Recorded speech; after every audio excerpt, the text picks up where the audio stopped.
Hey guys, it's Debbie Potts, and I'm excited once again. I always say I'm excited, but I'm always excited to get to podcast because it's part of my most exciting part of my day with this stay-at-home COVID work at home new life schedule. So podcasting is fun to me and a great time to connect with other like-minded individuals, including Peter Defty, who's coming on the show today to talk about optimal fat metabolism that we spoke about a year ago almost with Peter, and also about VESPA, because I've been trying to get my endurance up running. And that's part of my story since my burnout and breakdown of my body systems that you can read all about. My book, Life's Not a Race, started in 2013. And I used to be able to do a marathon. I did Boston Marathon in 3 hours and 12 minutes. I did half marathons in hour 33, hour 35.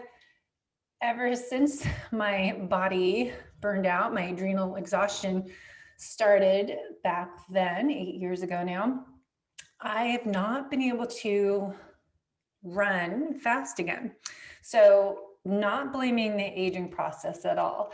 I embrace the aging process, and I realize now I have to heal my body, as I've done over the years with functional lab testing. And recently we did a podcast with Ryan Monahan on my organic acids test. We did another podcast with Karan from Microbiome Labs on my microbiome, and key bacteria that are involved in our metabolism are missing in my body, are really low, so they couldn't be detected. Also, organic acids tests, I found I had mold toxicity that I never had tested before because no one ever ran an organic acids test on me. So ideally, you don't spend 8 years doing different labs. We call that the cycle of trial and error. And ideally, we run all the labs together and do a full investigation. That's what I do now, full-time as my job, as well as I'm coaching for Ben Greenfield now for his clients. But really looking at all these labs together, not doing one, wait, see what happens, then run another. It takes 8 years. So instead, spend a bunch of money, say $1,000 or so, on running 3 to 5 functional lab tests based on your symptoms and your story, and we figure out what's actually going on instead of doing this long-term, try this, try that, doesn't work, move on. So that's not what I'm here to tell you, just a side note. But back to my original point, on today's show, we're going to talk about optimal fat metabolism and VESPA. And what I was getting to is talking about how running long runs on typically Sundays for us, that I struggle. And I find as my body's changed that I do best taking VESPA before I start. And on my long runs, I do more of a 4-minute run, 1-minute walk, and a fast walk. And I have struggled with that run walk and gotten over it because it's actually faster time for me. I can do more in the same amount of time because we run by time, say an hour and a half, hour 45, or 2 hours. And when I do VESPA, I've been experimenting with that the past month because I'm starting to go a little bit longer, that my body feels good and my recovery is very different, improved. So we're going to talk about that today on the show, as well as, well, maybe we'll get to it. But what I do want to do a podcast on one day is about less is more, as we've talked over the years about on the show, but how, as a aging athlete, we might do better doing shorter workouts and more intervals. And I know we've heard a lot about that. Mike Mutzel was just doing an episode on that on his show, talking about more sprints. I know Brad Kearns is talking about that, just not doing the endurance, because that increases your cortisol, your hormones, stress hormones increase. And that causes more oxidative stress, mitochondria damage. So there's a certain amount of that Goldilocks effect for everything, that finding that right amount of stressor that's a good stress, not too little, not too much, just that right amount that's going to give you the optimal benefits. And as I'm 49, turning 50 this year, November, somehow I'm all about optimizing my health, improving my performance, and longevity. It's really about that aging process for me this year. But Going back to Peter, the OFM, if you look at ofm.io, he has a good blog, many blogs on the paradigm shift, different philosophies that we've talked about in previous episodes, but fat is your fuel. Your own body is the major source of energy. The third one is damage prevention or over recovery, talking about that. Fat adaptation done properly actually increases carbohydrate tolerance and utilization. Number 5, chronic stress, my favorite topic to share with you, is a big issue, and concentrated forms of carbohydrates. Chronic stress is as big as an issue as concentrated forms of carbohydrates. So as I say all the time, every day, I'm trying to get this message out that chronic stress impacts the whole you from the inside out. And I have definitely been a good example of that. And now I feel like it's my purpose to help all of you avoid going through what happened to me back in the day. And I was going from top of my age group and doing my best races ever in 2012 and getting my best splits, and never been the same since. So you don't have to be an athlete to listen to this show. It's about health building. You can be an athlete of any level. It's not necessarily a triathlete or endurance athlete, but just realizing exercise is good, but not too much, not too little. And the holistic method, we talk about the 8 elements of the holistic method to really transform the whole you. So you are fit and healthy. Most athletes are fit and unhealthy under the hood. And until we investigate all these different clues through lab testing and really find your blood chemistry lab test, what's going on under the hood, we can't really work on optimizing your health, improving the aging process. So getting an individualized program that you're following that works for your body, for your genetics, your microbiome is really important, your metabolic type. So we've been trying to cover those topics on my show the past year, and really talking about health and immune system. But realize that as an athlete, if you are training and racing in hotter temperatures, and just training a lot, you are probably causing more damage to your gut and having leaky gut, which is going to lead to inflammation and show up in different areas of the body, joint pain, skin issues, gut brain connection is a key to look at as well. So there's all sorts of things that relate to doing too much in life. So exercise is good, but not too much. And we have to be careful with that as people maybe overtraining as they stay at home and it's something to do to get outside. I know I like to get outside and do something in the morning, do something at lunchtime, and do something evening, but I do a little bit, less is more, and just get outside. So it doesn't have to be a 10-mile run every day. I did a short, easy run or bike ride this morning, and then I'll go for a 30-minute run, walk, workout this afternoon, and then maybe some yin yoga tonight. So I like movement throughout the day. So even if you're exercising each morning, make sure that you leave time to do something outside at lunchtime and at dinner. So what I tell my clients is that breakfast, lunch, and dinner isn't a signal to eat, it's a signal to move. Breaking your fast in the morning when you are hungry, have something to eat, but also do that after you have exercised. So fasted, lower intensity workouts in the morning, some movement, go for a walk or something in the afternoon, and then making sure you're doing lifting, strength training, lifting heavy things, and getting your strength training in 3 times a week is good. So you can learn lots from Peter and I today on the show, and let us know your questions. I know Stephanie Holbrook and I just did an episode on keto endurance, how to train for a low carb athlete in this year, and looking at the whole year plan. So hopefully all this information will help you figure out your planning for the year ahead. All right, let me get Peter and we'll talk OFM and VESPA. All right, gang, I have Peter on the show to talk about optimal fat metabolism and VESPA and all things necessary for us to improve performance and longevity, which includes optimizing our health, which means immune system as well. So thanks, Peter, for joining me in a great conversation we're going to have today, I'm sure.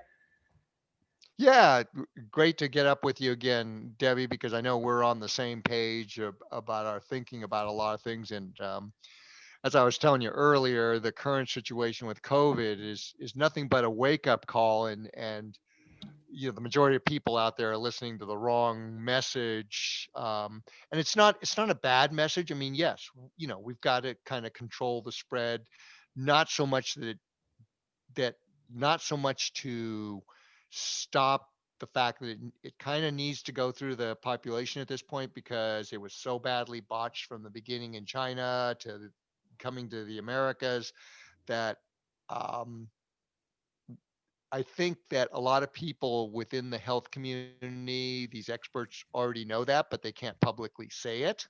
So I'll Mhm. say it because I've been the lightning rod for this ever since I started talking about fat for fuel. Uh, but what is not acceptable is that if it spreads to the point where really sick people aren't getting the health care they need, the treatment they need, and they're winding up with bad cases and dying, that's not acceptable. So we have to control it to control the healthcare system not getting overwhelmed. But that being said, um, one of the best strategies is for people to get metabolically healthy and get back to that metabolic state of burning fat as fuel, which is what evolution shaped us for. That little science we forget. Yeah. Evolution. Yeah. I know I talked to Dr. Ken Berry yesterday and we had a great talk of just how simple it is, but we don't ever hear the truth from the media or government because who's paying for the commercials, who's paying for, endorsing which politician and what grant, and everything is just so influenced that we never really hear the truth. So instead, we have all these people dying because they're not getting the proper treatment and proper protocol to help build your health up. So you prepare your body, as I said, for an entire year now, to prepare your body for the day you're exposed to the virus, right? So both of us have been saying all this. You've been doing great vlogs, your video blogs for the past year, and really sharing this same information that we just need to keep getting it out there, even though it's been almost an entire year since this all started. And we're just still trying to educate everyone, and hopefully everyone can pay it forward how we can be healthier and just how simple it is and how it doesn't cost anything really extra.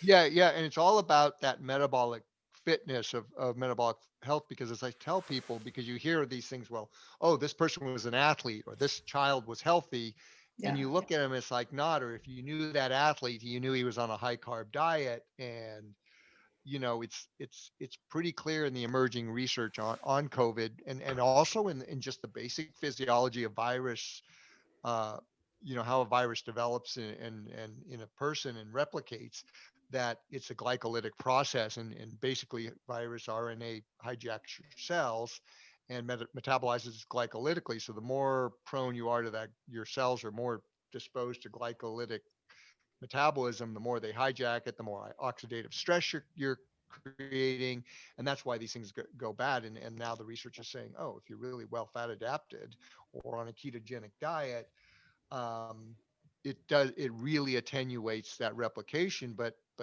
you know to a point, as I was saying earlier, I actually contracted COVID in July from an elderly friend. He made it, but he was 2 weeks being sick.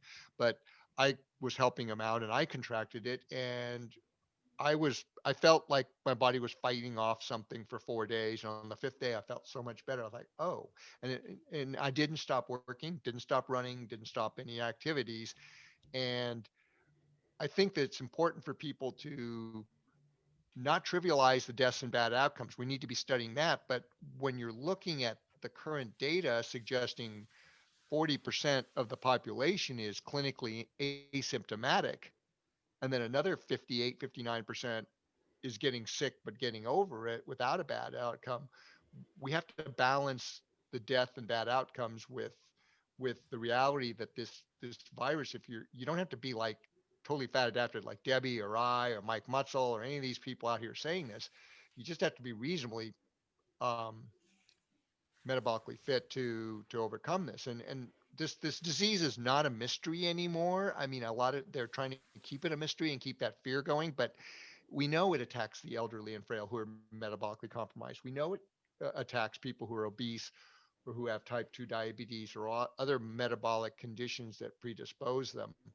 And so, you know, people need to start paying attention to that. And while there isn't an easy answer, we should be asking questions rather than moving to this whole lockdown mentality that, when you look at the history in this last year, they're telling us to all stay inside, huddle together in our homes, when now Yeah. the research is coming out that, hey, we should be outside in the sunlight, we should be practicing exercise, we should be getting more fat adapted, we should be getting sunshine for vitamin D.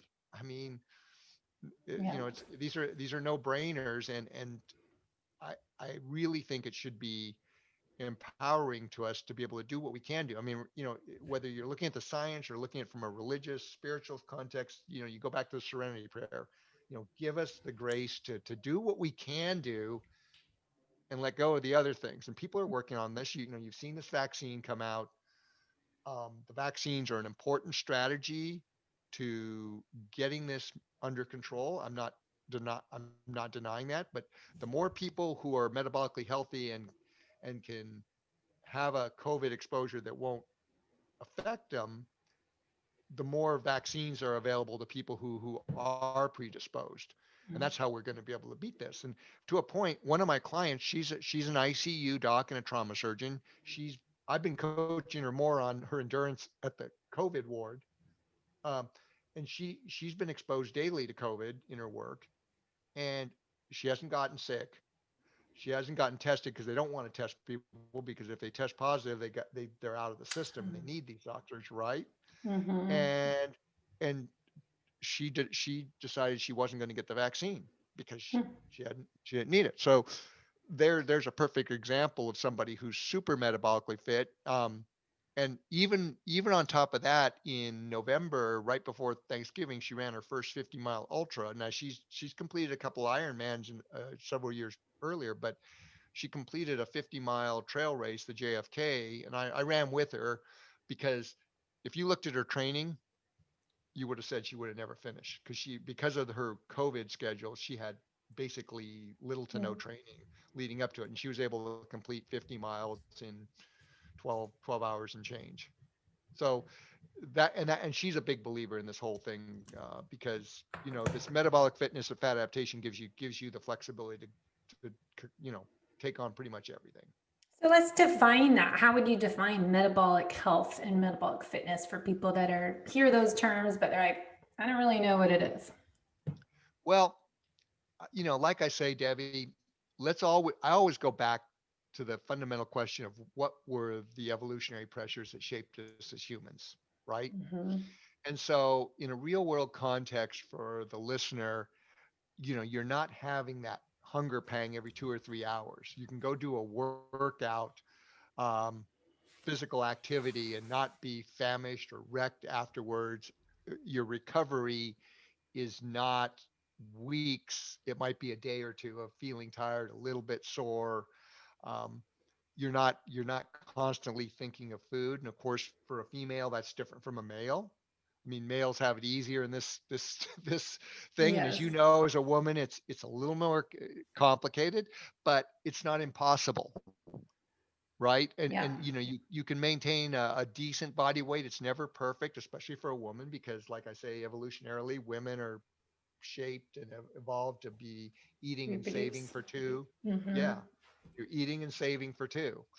But that being said, because of that, late gestation, childbirth, and lactation, that evolutionary thing, just biology, it's shaping you for that ultimate fat burn fest, right? Late Yeah. gestation, childbirth, and lactation, you can't hunt and gather, and you can't, evolution made us so that you don't depend on the male to be around.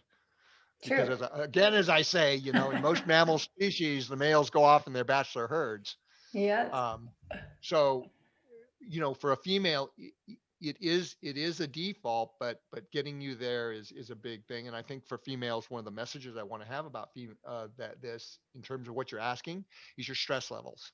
Hmm. Females get distracted by too much stress, chronic stress in their life. And while you need a little stress to make you stronger, chronic stress is a bad thing. So if you're stressed all the time and worried, that's something you got to get a handle on.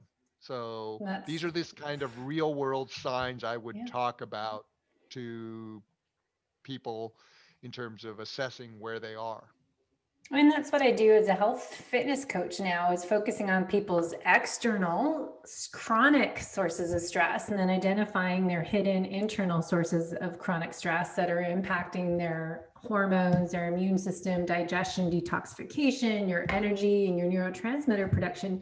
It's like stress is so out there, and if people don't manage, the good balance of stress, that Goldilocks effect, I always say, for everything, that it kind of damages all of your efforts. So as I, wrote my book, Life is Not a Race, my whole story last 8 years, and what I did in their intro today is chronic stress impacts the whole you. So all efforts of trying to be low carb and be a fat burning athlete, you still have to manage that source of chronic stress. And I have a lot of clients myself that they're, busy with their kids or working full time, people that have kids with different epilepsy or some of the kids with autism, and then the husband. It's just amazing the stress out there that women have. I know men do as well, but they're juggling all these different roles that they don't prioritize their own health. And I think becoming metabolically healthy is just kind of what I say, the holistic method, working on all those elements to really be healthy, that it's not just going low carb and trying to just eat real food, that there's so many lifestyle factors that impact your ability to burn fat. That's exactly it. And that's why I say the stresses is just as big a thing as the carbs. And as you know, Debbie, for a type A female stress monkey, um, you know, going low carb can actually backfire initially, until you Yeah. can get that stress level off, because stress is a wonderful metabolic trigger for burning glucose.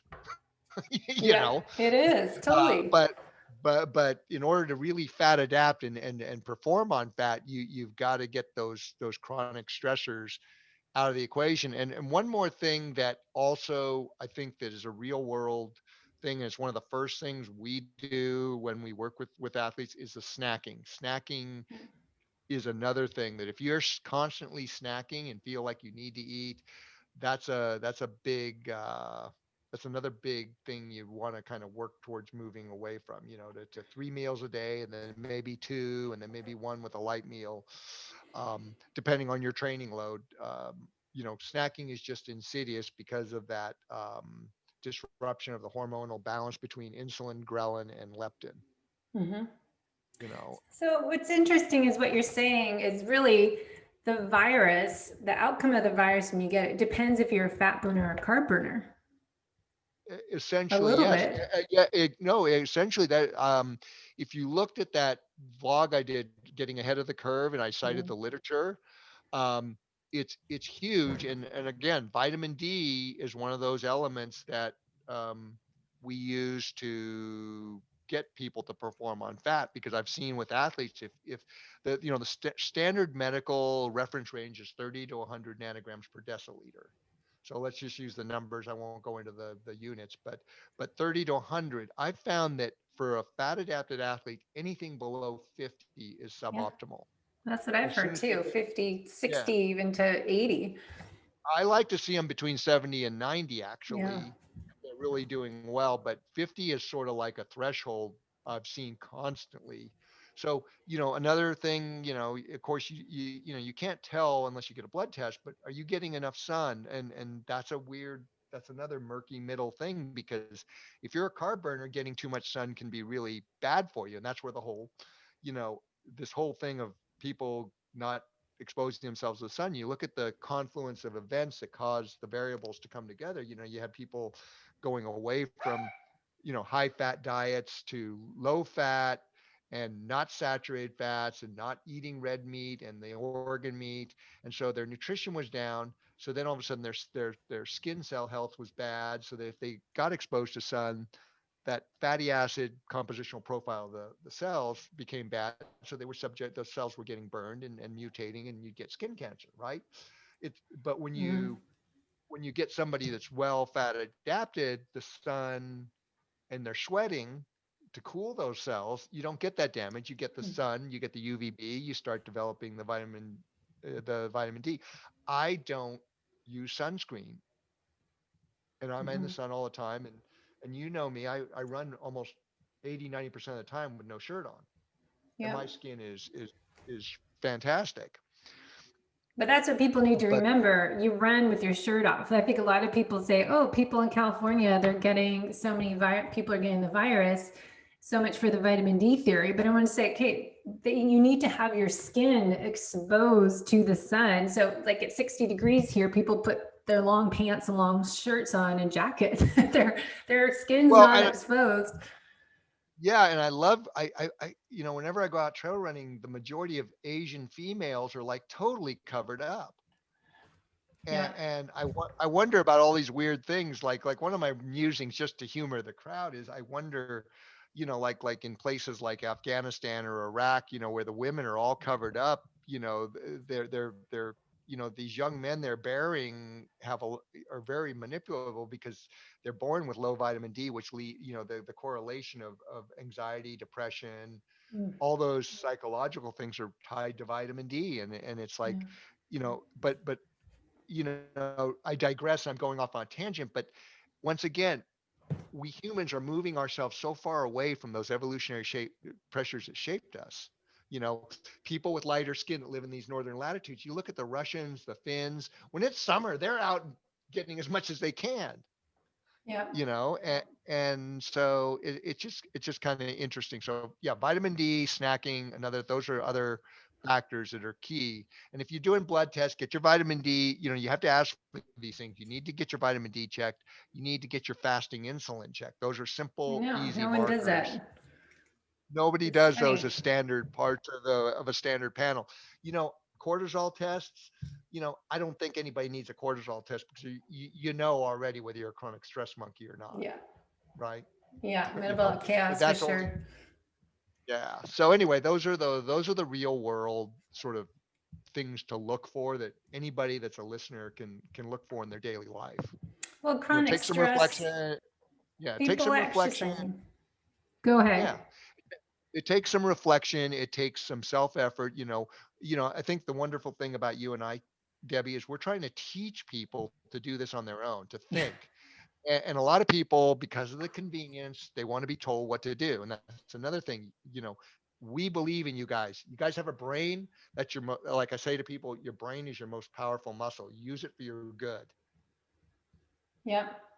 Yeah, I think it is, my goal is the word helped health optimizer last year, why we're not motivated to optimize our health and self-care. And now it's, I've had this struggle and we'll move on off this topic to training with VESPA, but how people just think part of the whole solution is wearing the mask and social distancing, and that they're forgetting the other part of it is getting healthy. So I've been saying hashtag get healthy for a year now, that we need the exercise, we need real food, we need stress management, we need sleep is like almost number one to really get that good quality sleep. That's the other half of the solution. And then my struggle now is people, the vaccine, even when the face masks, think they're invincible and don't have to do any of the other work. That this taking care of yourself and getting healthy isn't in a pill. You have to actually do the work yourself, be motivated, and be accountable for caring and loving yourself, not just hiding with a mask. And the vaccine, you are still told to be social distancing afterwards because they don't know if it's even effective. So it's kind of Yeah. just frustrating that people don't get it. Yeah. And I think people need to recognize that Debbie and I aren't anti-mask, but the problem is the mask has been this huge distraction that's all about Yes. the mask. And it really should all be about your metabolic health, getting you to that best state of a fat burning metabolic health status as a prevention from not just COVID, but everything out there, cancer, heart disease. We're not talking about this thing. It's been a conversation. People have been talking about healthcare in the state, but of healthcare for years and kicking the can down the road. We went from the heart thing in the 60s to the the low fat, low red meat, no eggs.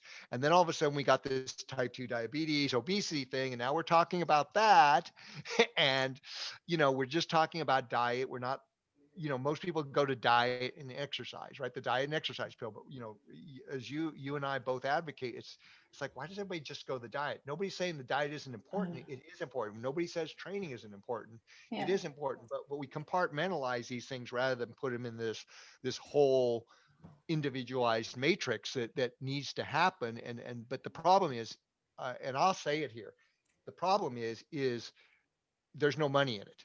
Yeah. So to Dr. make it Barry an said the same economic, thing. there's no money in it. But to make money, you got to commoditize the consumer and commoditize the products and services, and then you can create a good business model. And you don't want to solve the fundamental problem, because if you don't have a fundamental problem to solve, then you don't create that economic engine. Yeah. Yeah. Fasting. No one promotes intermittent fasting or fasting because Yeah, we yeah. all You're know. not going to see the. You're not going to see as much as it's getting out there and trending. You're not going to see the snack companies. Yeah. Uh, Fasted you know, workouts. yeah, they're not going to pivot on selling their snacks on fasting. Yeah. No. So that kind of goes into, let's get back to our main second half of the show today, tips on training the low carb athlete, talking about heart rate, steady Okay. state versus what I've been experimenting with, like run walking when you're doing endurance as we get older, not blaming aging or my age, but just embracing the change that it might be more effective, doing more, like you said, your clients do minimalist training and doing more run walk and doing more sprints. And, how's your training methods changed to still burn fat and improve our health outcomes from our workouts, our mitochondria health? How's training for that? Because I know you're running tons of miles, and what's the way to have a good performance but longevity from all that endurance training? Okay, so it depends on where you are. Like there might be a few beginner listeners, but assuming most of these people are endurance athletes, they've got a good base, and because they're listening to you, they're aware of fat adaptation. They may not have drank that Kool-Aid just yet, but they're listening to us, and it's echoing. Once again, what were those evolutionary pressures that shaped us? I mean, look at there's actually been some studies on the Hudsu, which is the still wild offshoot of the Maasai, Mhm. and the they're out there. They're just doing exactly what us endurance athletes do to mimic nature. They're out there all day, physically active, but most of it's low intensity, low to mid, and they spend about 60 to 90 minutes a day in mid to upper intensity stuff. And so a couple of things that I've learned to kind of game that system, is one workout a week where you do extended physical activity. And for a lot of people who are time constrained, it might be a workout and then combining yard work, or cleaning the house, or doing something with your kids, or going for a walk with your spouse to extend it out. I see that we really need to move beyond that 2 to 3 hour thing to kind of go up to 4 to 5 hours of just constant physical activity. You need to hydrate. You may need a few calories or a couple of Vespas, but you're not like bonking because you run Mhm. out of energy. Your body is supplying that fat-based stream of energy to supply you. And once a week will trigger that physiology, where the rest of the week, when you're doing your 60-minute, 90-minute, 45-minute workout, as long as you do a warm up, your body doesn't know whether it's going out for 45, 60 minutes or going out for 3 or 4 hours. So it'll do what I call the switch. And with that warm up, you switch into that high fat burning mode, and it just kind of constantly do it. And this is a trick I've found that works really effectively with females. Is like one of the key things with females when you're trying to get them fat adapted is they do light physical activity to trigger that switch, to release the energy that you're signaling your body you're doing something, so you need more energy to fuel those muscles, so it supplies the energy. Because if a woman sits around and is sedentary, it starts to ping their hunger triggers. Whereas if they do some light activity and get that fat flow going, it doesn't have to be a hard workout or a long workout, just getting out, and it'll really attenuate those hunger triggers. And Mhm. so doing once a week, a long workout, every other week, maybe once every 2 weeks, trying to push that limit out a little bit long, that window, that really makes a fundamental physiological shift. Now, and then this seems counterintuitive, but once a week, you do a really high level hit workout, high intensity interval workout, where you, being fat adapted, you really need to push those limits, but for a very short period of time.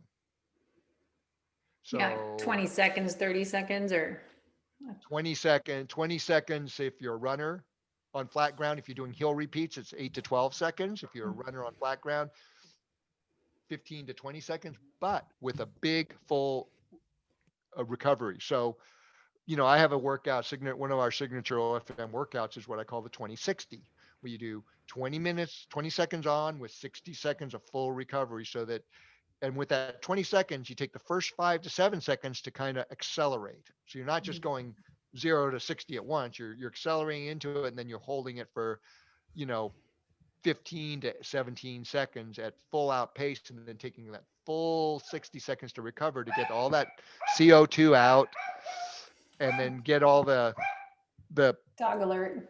yeah, dog alert, to get all the CO2 out and get the oxygen back in, so you can stay in the fat adapt thing rather than, building up lactate and improving your lactate tolerance. Because you don't need to, if you're really well adapted, you don't really need to build up your lactate tolerance levels, because you're Mhm. not producing the lactate to begin with. Yeah. Okay, and people will go off on this tangent just a little bit. Lactate is important, and they talk about lactate being good because George Brooks has done a lot of research on. Well, it's good up to a point. Your heart, your kidneys, other organs, your liver can process lactate, and they can even your heart can use it as a fuel. Okay, Mhm. but the reason you see lactate as a marker, commonly called lactic acid, is because once you've surpassed that rate that those other organs can absorb it, that's when it starts to accumulate, which means you're burning way too much sugar, right? And Mm-hmm. you can't clear it soon enough. So that's why the 2060s, you do use, fat adapted athletes need to do these really shorter intervals with full recoveries between each interval. So with a bike, it might be 30 seconds, it might be 45 seconds, it might be a minute on, but with 2 or 3 minutes. If you're doing a minute on interval on a stationary bike, you might ramp up and do a minute, lung buster, leg burner, and then take 2 or 3 minutes of spinning Mm-hmm. to recharge and get ready for the next one. Um, so that's key. That's the sort of the pattern we follow, and do some tempos at like your um, math. Math training is big, but the when you're fat adapted, once you're physiologically fat adapted by doing all the things, I've noticed the trend that you have to raise your heart rate. It's not 180 minus your age plus adjustments. It's more like 200 Yeah, I've constantly. really noticed that from my own training the last few years, trying to get my running back, that I intuitively felt that I needed intervals and more speed work. Because I just felt like this slog running that's like, okay, this isn't, I'm not improving here.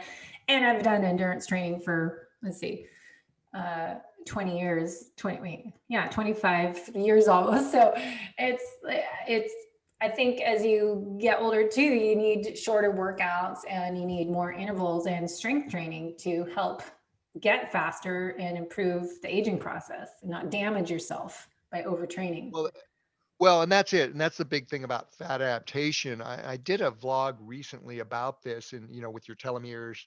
Mm-hmm. Um, but you know, your telomeres are these strands of your DNA that get passed on through cell division, because your body's constantly dividing cells.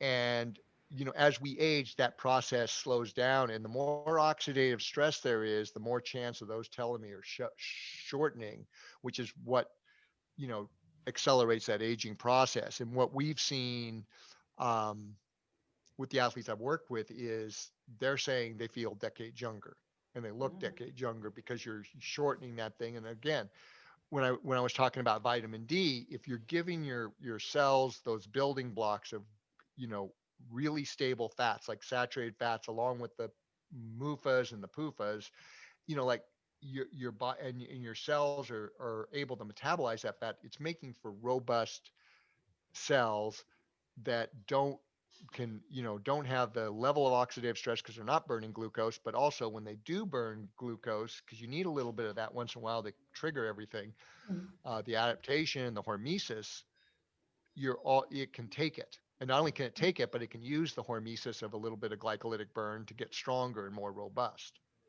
Hmm. Yeah, interesting.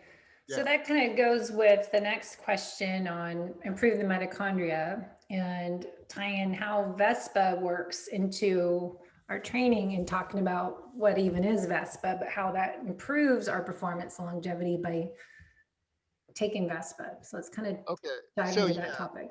and I don't want to be like the big sales Vespa No, guy. I want I people to get asked you. You're not that. Okay. selling I anything. know. I asked you. I know, but people look at that and they say, but so I I became the distributor and an equity partner. I've got money, time, everything in this because I believe in Vespa. Mhm. A friend of mine threw me a couple packs in May of 2006 that says, "Hey, try this stuff." My friend Mojo swears by it. And at that time I was already 6 years into my fat adapted journey. So I was open to the idea of a product that burned fat because that was their whole stick is like this increases your fat burn. So I used it for my first race a month later, which was Western States. I finished under 24 hours in a year that only 52% of the field finished. It was the lowest finish rate in the modern history of the race. Got hot, people were dying. I had no trouble, and that was my first 100. So I believed enough in the product that they were having trouble because back in 2006, Chris Carmichael and everybody else was pushing the carbs. Like, and Louise Burke, one of the biggest researchers in nutrition, was saying, we got to put the nail in the coffin on this whole idea of fat adaptation. You know, it was a time when carbs were king and fat had no place in sports, and I didn't know that. so so I took a lot of ridicule and dismissal, but I knew this stuff worked. And I want people to once again, let's go back to evolution. I don't have at this point because of COVID, we haven't been able to get out the published man-made studies, controlled placebo controls. But I want people to think about Vespa because if you look at the ingredients of Vespa, honey, water, royal jelly, propolis, and the wasp extract, which is a peptide we get from the wasp, um, these are all naturally occurring insect products. You don't need a PhD in food science or nutrition to understand what's in them. Okay. You look on the ingredient level of anything else, and you better be a chemist to understand what's in it. Yes. Okay. So, it's actually classified as an acid food by the FDA, not as a dietary supplement. So, once again, let's go to evolution. This product, um, for bees and wasps, when you think about them in the animal kingdom, they're super endurance, super strength in what they do on a daily basis. And bees, ants, wasps, and termites all have this ability, and they get it partially from this peptide, the wasp extract peptide, the royal jelly. This peptide is what the larva give to the adult so it can metabolize the fat in its thorax. When you look at these animals, they got that thorax in the back, which stores fat, but they can't eat solid food. None of these animals eat solid food. So they use that that peptide to trigger this. And these Japanese entomologists who were studying the agent giant wasp, the murder hornets, the actual murder hornets, right? Mhm. They're like, man, these are not just the apex predator. These are the apex predators of the insect world. And it's like, what makes them have the ability to fly 60 to 100 kilometers a day and kill prey and then wrap it in a food ball and take it back and feed it? And it's like it was this wasp extract. So we're talking about millions of years of evolution that did this. And then they theorized, okay, well, animal cells across species are remarkably similar. Um, and so they hypothesized this would work on other animal species, including humans, and that's what got Vespa all started. Um, so that's what Vespa is. It's a natural catalyst to trigger your cells on a cellular mitochondrial level to oxidize a greater level of fat. Yes, because I'm doing this experiment for my own self because N equals one on my performance and taking one before my long run, 30 minutes before on my Sundays when I run an hour and a half to 2 hours is all I can do. And I will find that as I struggle with fatigue in my long runs, as I mentioned in the intro and then told you over the years, that it's the figuring out why is running endurance so hard with people have chronic stress disease, as I say, metabolic chaos, that you really have to, you know, be careful with your running, because it's, as my acupuncturist and Chinese medicine says, running is the worst thing for your body when you have stress and it's just stressful in your body. But somehow, you know, something in the VESPA really helps my performance. And during, but afterwards, I'm like, not tired the next day, and it's not so draining on it. So I was curious, like, okay, what is it? Because didn't want to take Vespa for a long time because I was afraid of the orange juice in it, because I get headaches really easily from sugar and think orange juice, I can't have orange juice, I'm low carb. You know, you just think you can't do that. So talk about like what is happening. Why is it improving your performance and recovery? Okay, well, it essentially goes down to what we were talking about earlier, and that Yeah. is, you're burning fundamentally more fat. And there is some unpublished research out there. It's not a controlled study. It was done by somebody who tested somebody who used Vespa fasted and didn't use Vespa fasted, and they saw a zero 0.9 gram per minute increase in fat oxidation, peak fat oxidation. So it's like they're doing a VO2 max at their peak fat oxidation. They went from 1.23 grams a minute of fat, which is a very good fat burner, Mm-hmm. to 2.22 grams a minute. So I'm burning more fat with it than because think I can go a long time without eating and running, but then that is helping improve my fat burning. That's improving your fat burn. So this person, um, who's a research scientist, but she has to keep it unpublished, and I'll tell you why later. But uh, anyway, she was, and she totally gets into the whole fat adaptation. She's a big advocate, but for a lot of reasons she's kind of low key on it. But anyway, she went and tested a bunch of other athletes of all different diets, all different training modalities, endurance athletes for the most part. But she tested. She said she saw anywhere from a half a gram per minute increase to a full gram a minute increase. Vegans, plant based, high carb, low carb, blah blah blah. Anywhere from half a gram to a full gram a minute increase just with the Vespa, from a fasted no Vespa to fasted with Vespa. So that's a huge thing. And for the audience, in case you didn't know, prior to the faster study, the body of science suggested that athletes were only the max ceiling of fat peak fat oxidation for an athlete was up to 1 gram a minute. Okay. And most well conditioned athletes were only able to burn between zero 0.5 and zero 0.7 grams a minute. Okay. Faster changed all that because the mean fat oxidation, the average fat peak fat oxidation for the fat adapted, keto adapted athletes that they used in that thing was one. Male athletes. Male athletes, male There was no athletes. females in that study. Yeah, yeah. But just so you know that just for the science, psychoscience, Yeah. 1.442 grams per minute was the average of the fat adapted athletes, and the high carb athletes, the high carb cohort they were matched to and using as a control, they were burning right in that sweet spot of what the science said, 0.65 grams a minute, which is what the science to date suggested. Okay, same thing with their crossover is with faster, that crossover increased to 75 to 80% of VO2 max, whereas it was right in line. These well adapted high carb people were right at like 60, 65%, which is what George Brooks's crossover suggested. Like the best a person can do for crossovers about 65% of their VO2 max, where they cross over to burning more carbs than fat. Um, so that's for context. So Vespa and the highest. So one of the athletes in there, John Rutherford, his peak fat oxidation was 1.79 grams a minute at faster. So he's the highest documented published fat burner on record to date. So Jeff Browning, the guy who burned 2.2, he was 2.2.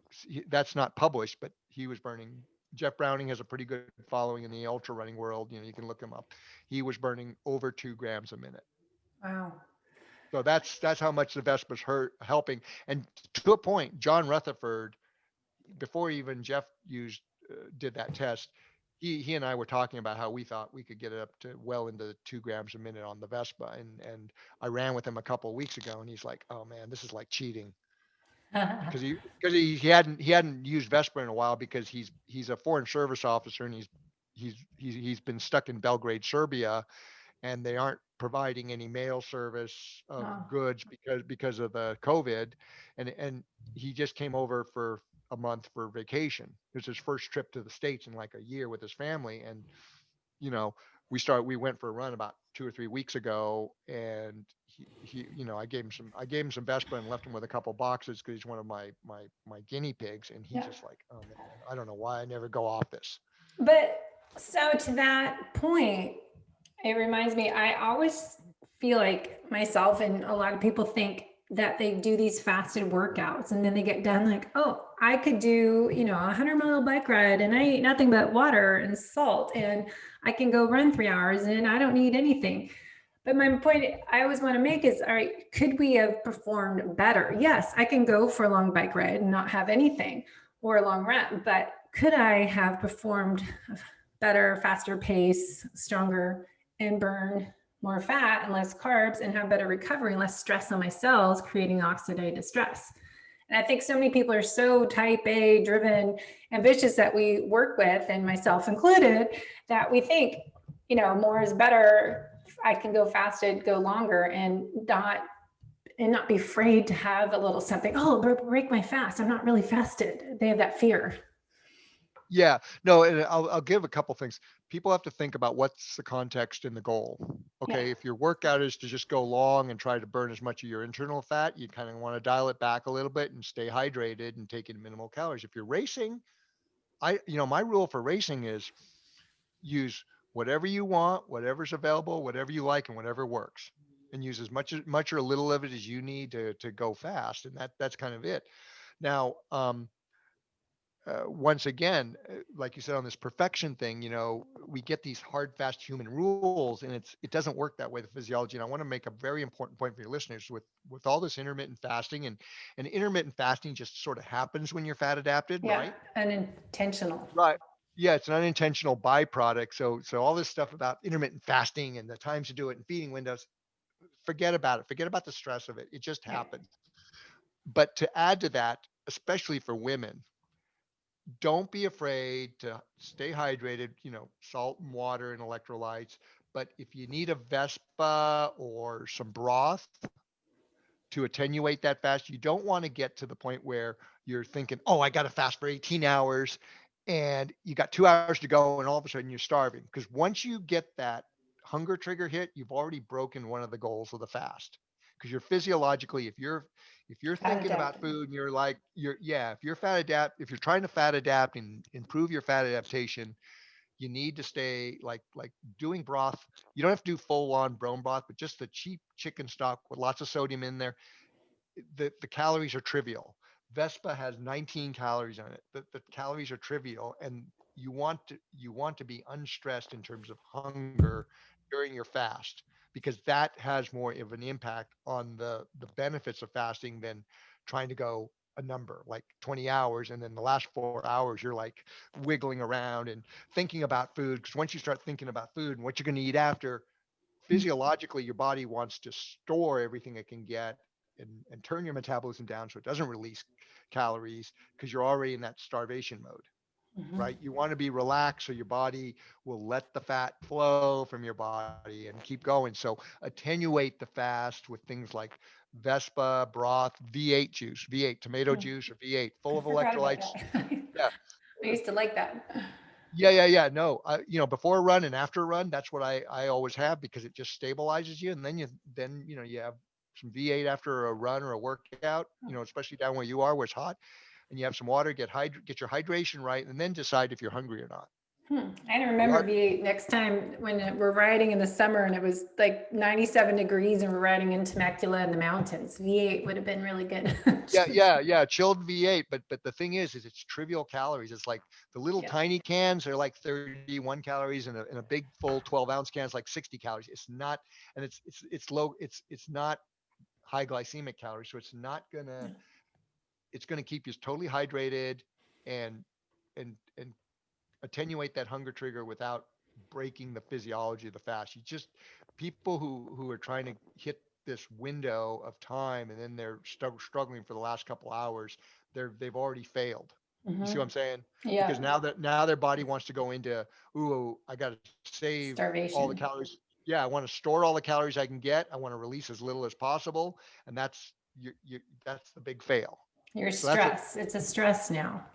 that's right. Yeah. That's right. Fasting should be like we talked at the beginning of this fasting thing. Fasting should just happen as a result of being Mhm. fat adapted. Well, that's what I keep telling people right this week when we're recording. Keon is doing a 5-day free fasting challenge. And I keep trying to say it's, when you're fat adapted, I'm not intentionally fasting. Like we talked before that I didn't know I was doing OMAD. Everything has a name now, the keto and carnivore. There's all these terms like it's eat real food plan and I eat when I'm hungry. It happens to be now intermittent fasting, time restricted eating, one main meal a day, and everything has a word labeled to it. So I'm like, okay, I was doing this without even planning on it. So it wasn't I didn't have any Yeah, and intention to do it. right, and that's the point. It's like eh, when you really understand this, and I'm talking to the listeners, not to you because I'm talking to the choir. I'm talking to you. When you really understand this, it's not this big. Once you learn this, it's not this big structured thing. It's this sort of this chaotic thing that just happens, and that's how biology works. I mean, it's this big chaotic thing, but out of that, this order comes Mhm. and the structure that you don't even think about. And that's one of the signs of really good fat adaptation is because once you become fat adapted, it becomes a lifestyle that you don't even consciously think about. And you Yeah. just know when you get off, like say you're up all night, whether you're doing an ultra, you got to do something, it impacts you so greatly because you're so sensitive to it. You think, oh, I got to get a day of rest and get back on a regular schedule. Or if you know, have too much carbs for too many days. Like for me, if I have carbs here and there, it doesn't bother me. But if I do it for 3 or 4 days, then I really notice, I shouldn't be doing this. What do you feel? Oh, you feel inflamed, constipated. You feel like I'm carrying way too much fluid because when you start storing more glycogen, you're storing a lot more water, right? Mm-hmm. Um, that inflammation. Like if I'm having too much wheat, my nose will start to itch. There's all these things that um, there's all these factors, and we could get into we should save it for another day, but we could get into gut health, Yeah. and I could give you some real insights into that because I've managed to really improve my allergy tolerances just by improving my stomach and gut health and Mhm. the biome that goes with it, right? Yeah. Have you ever had your microbiome tested? Lab No, testing? no, I no, find it no. fascinating. I did BiomeFX, and we've had a few podcasts with Karan, and I'll send you the video we did on my lab results. And I was missing key bacteria strains, Saccharomyces, none were detected, and bifidobacteria and some other ones that are key in your metabolic health. Yeah, and I take those on occasion, but because I've done the work to not just improve my biome, but improve the robustness of my epithelial cells, the Yeah. lining, the mucous membrane, the epithelial cells, and the villi of your intestinal lining. Um, it's rare. I mean, I'll take them when I need to, but yeah, I've colonized with all that stuff, Yeah, and but when I people don't need to think know, it's necessary that you have to take I mean, I take probiotics, but it's more for me. What's been helping is feeding my bacteria. So it's like feeding your garden, help the garden grow. You need to add the right that's fertilizer, and I'm adding polyphenols. I got cranberry polyphenols. I'm making sure I eat more Brussels sprouts and broccoli sprouts and all this different stuff that I wasn't doing for a while because I think I'm not eating the organ meats from animals. So you do need to add more vegetables for your good prebiotic fibers to feed your microbiome, especially for athletes who absolutely. get leaky gut. Well, absolutely, and that's the thing is like you need to be eating, you need to be inoculate yourself with probiotics that colonize, not and a lot of the probiotic products on the market they don't colonize, which means you got Yeah. to keep taking them, which means it's a good economic model. But once you have them colonized, you only need to kind of supplement with probiotics if you're doing like you're doing, consuming a variety of foods, especially enough vegetables to maintain that biome, the biome diversity, Hmm. right? Then you don't need to be taking probiotics. You just only, like say you get a case of diarrhea or you go on antibiotics, then you need to do the supplementation again, right? Or you eat a lot of processed foods because processed foods are full of preservatives, which will affect your biome. Those are the times when you need to take a colonizing probiotic. But once you colonize it like you've done, Debbie, you just need to be feeding it with the right kind of foods. But one of the things I've done is I know collagen's a big supplement thing, but I've gotten to the point where I do very little collagen supplementation, and I eat a lot of collagen-rich food. So I have menudo con pata, which is tripe with the hoof. I have caldo de res, caldo de pollo, chicken broth. I know that's not going to appeal to most white See, people. that's why I have to do what I do because I'm not going to be eating the organ Right, meats and right, bone marrow, sucking it off the bone. but that's I really think that it's so far superior to just I know. collagen supplementation. Oh, I agree. It's better to get real food over any supplements just to get Well, it. I mean, and think about it. I mean, tripe is just the stomach lining of the rumen of the cow. So, I mean, I know that sounds gross, but that's the building blocks of your I intestinal know. line, right? And to a point, one of the things that the Hudsu, these, the still nomadic offshoot of the Maasai, they're still hunter gatherers. One of the things when they kill an antelope or whatever, the first thing they do is they eat the raw tripe with they'll scrape off some of the stuff that's digesting in there, but it won't be all off there. So they're not only getting that building block, they're inoculating themselves with all Yeah. this biome. I mean, I know it sounds gross, but it's fascinating to me. I know. And I agree. I mean, that's why I started to add some things in my diet because I'm not, I mean, I just started eating red meat a year and a half ago. So, and I just eat steak. I haven't really, I'm ventured outside of that area.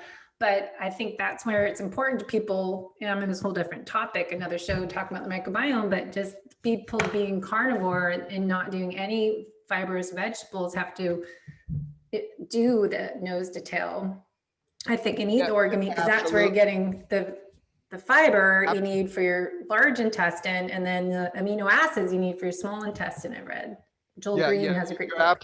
you're absolutely right about that because I think there's a lot of the carnivores kind of want another, thing that's come Another off the show. it's another thing that's come off the rails, right? And I believe in it because you look at Yeah, how we evolved.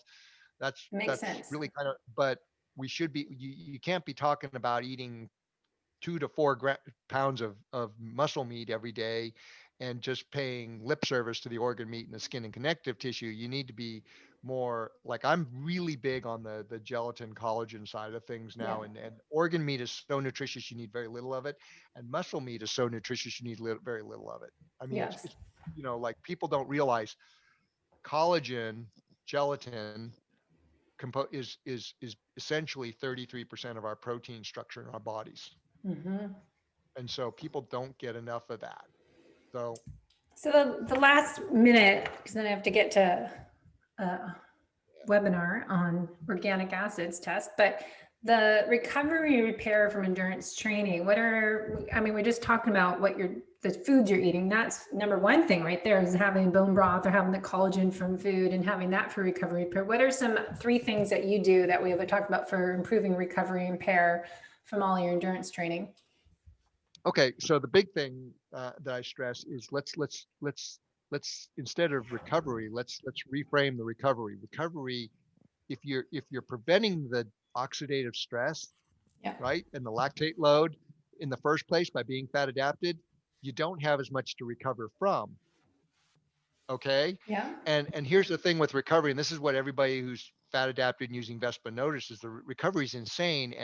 And not only are you preventing the damage and increasing your longevity, your telomeres, all this stuff, because you're not creating it, you're actually allowing the body to take the hormetic stress, that adaptive stress of training effect, what they call training effect, and instead of the body having to just recover to get back up to baseline, it's actually that the hormonal response and everything from the the training effect, the adaptive stress actually goes towards making you stronger and more robust. because that's what training does. And here's the thing, it not only makes you more robust and gives you better performance, but as you increase that aerobic fat adapted window of your tolerance to carbs goes up, and then the dietary restrictions go way down, and it becomes so seamless. That's what things like the reason a keto diet is so restrictive is the body of science is based on sedentary and metabolically compromised people by and large. Mm-hmm. But as you build a fat adapted physiology on an aerobic endurance base with some throwing in some strength training and some hit training to keep increasing that window, that tolerance thing. So for all these people who are sitting on the fence about low carb um, or carb restriction, let's talk to get fat adapted. Real fat adaptation isn't a low carb diet or a keto diet in practice. Once you get relatively well fat adapted, and the more you're willing to increase that aerobic fat adapted engine to burn fat, the less restrictions, and it becomes seamless and easy. I mean, most of the athletes I work with don't even think they're on a diet anymore or Yeah. anything. Yeah. Well, that's what I say. I'm like, people say, oh, someone just texted me yesterday. Oh, I'm doing the keto thing. I got on the keto train. I'm like, I don't call it keto. I just call it, But I'm, yeah, and it's not a high fat diet at that point. You're not doing these super high fat macros to blunt your insulin to keep you in ketosis. yeah. It's more of a balanced diet, but so the take home there is for recovery is let's prevent the damage in the first place so we Mhm. can not only shorten the recovery window but get stronger, fitter, more resilient in the process. True. That's a great way to wrap up our show today. I think that's a key point because it's all about performance and longevity. And part of that is reducing the oxidative stress and damaging those mighty mitochondria that we need to take care of and help improve the aging process. And if we love to do endurance sports, that it is not ideal for us for health to do these, like you do these 50-miler races. If we can just do 30, 45 minutes workout, but we prefer to do the long stuff and spend time outside and trail running and biking. But this is how we can do it to mitigate those damaging effects that we're putting to our body. Well, but to a point, Debbie, when you think about those evolutionary pressures that shaped us, and to conclude, I mean, I always say to people, for a fit male or even a fit female like your age, doing a 50K or a 50-mile trail run, that's nothing more than what we evolved to do, which is be on our feet all day, hunting and Mhm. gathering. Yeah, trail And running for sure. It's so much easier on your body and just yeah. moving. And so, that was one of the things that Kathy and I, my client, when we ran JFK, it was her first 50 miles. She hadn't had any technical trail experience on the trail, but we were both just like flat out floored because metabolically, even with all her lack of training, we were just solid the whole Mm. day. Just there was no ups, no downs. We were just on point, and Yeah. finishing. That's where we are. And then I didn't have any soreness the next day. She did because she wasn't trained, but she was over it in 3 days. Yeah. You know, That's why and she trail was running is Monday. so great. Right. She was working a 12-hour shift in the ICU on Monday. She raced Saturday. Drove back on Sunday, and back to her regular schedule on Monday. So there you go. That's good. All right, Peter, we'll put everything in the show notes and we'll put how to order VESPA so people can, do their own experiment on their performance gains and fat burning processes with the information you have on your website, ofm.io, right? Yep. And VESPA, what's a VESPA website for you? Is it VESPA? VESPApower.com. VESPA Power, that's right. And I'll get you. VESPApower.com. I'll pull up that coupon code. There'll be a coupon code for Oh yeah, we have one from listeners. last year. So I'll put that, I gotta find the shows we did last year and link it into the show notes so people can learn more about OFM because we went into it more in depth last year. All So right. Thanks good. again, Debbie. Let's do it again Yeah, soon. come on out and we'll do it live. Okay, cool.